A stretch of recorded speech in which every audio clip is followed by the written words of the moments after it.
January 16, 2008, on the campus of Central State University, Wilberforce, Ohio. A diverse crowd of educators worked for a little extra credit. Their assignment? To understand culturally responsive teaching and learning in an urban environment. The Institute of Urban Education designed and hosted the conference and focused on urban educators in their classrooms. Well, it's a great way for teachers and even future educators to come together to be able to learn from each other and to grow, to share ideas, which is basically what we all need to do in society. Tamika Harris started her day, along with the hundreds of other teachers, by signing in and talking to other educators from across the country. This is the 5th year the Institute of Urban Education has held this in-service. Those who attend are personally invested in effectively teaching urban youth. Our focus is not on just the teacher, it's on the child. So we don't care who teaches them. We're really not looking at, is the teacher black, white, young, old? Our goal is to make whoever is in that classroom, if there's an urban child, they're the receivers of something, and we want that something to be the best for the child. Dr. Kay Jeter believes this conference is about building bridges between the teacher and the student in and outside of the classroom.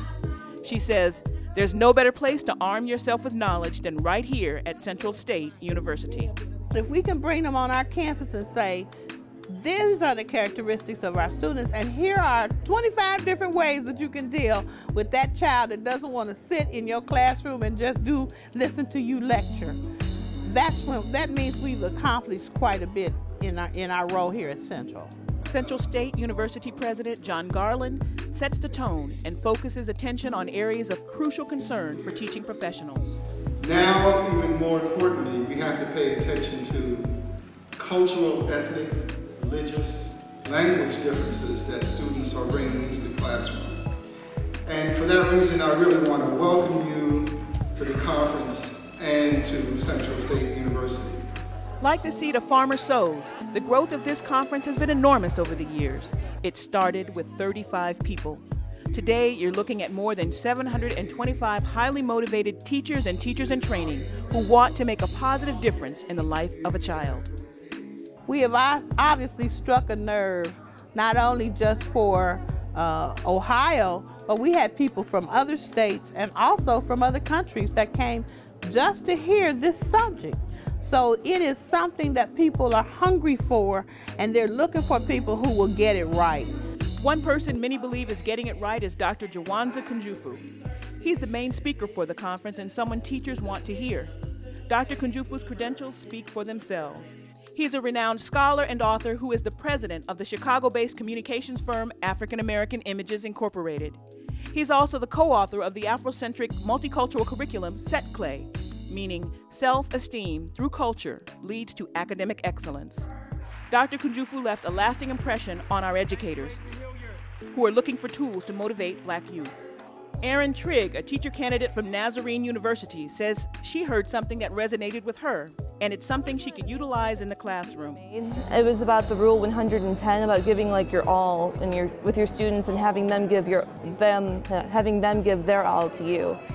At the conference, the Institute of Urban Education, our illustrious host, took a moment to honor one of the most renowned artists of our day, Willis Bing Davis.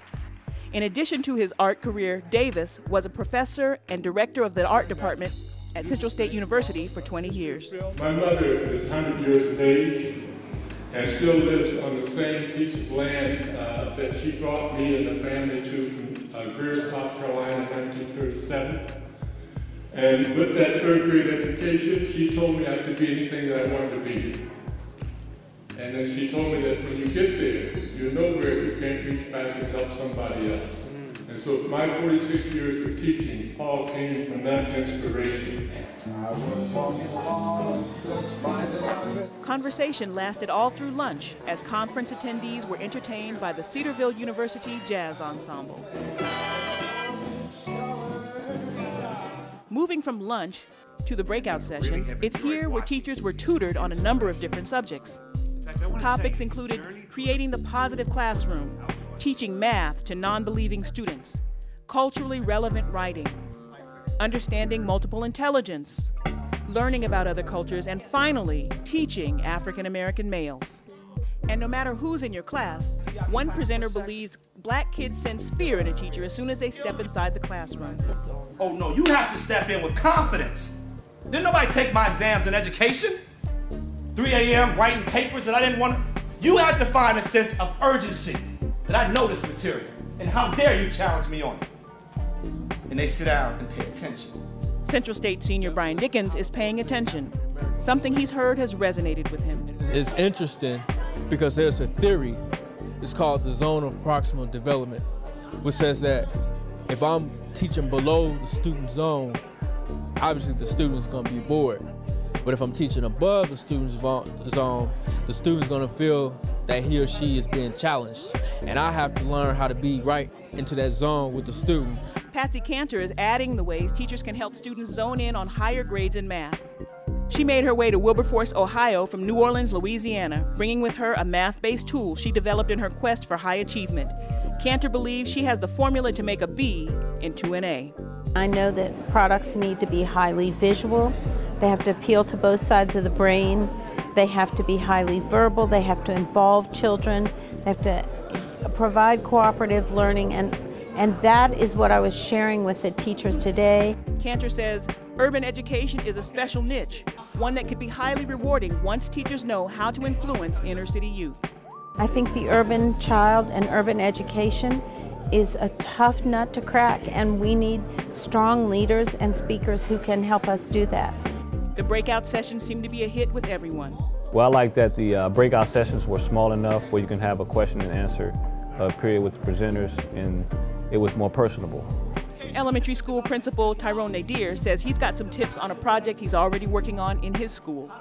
I'm in the process of organizing single-gender classrooms in my building, so I wanted to get some insight on African-American males and how to motivate them to take education serious.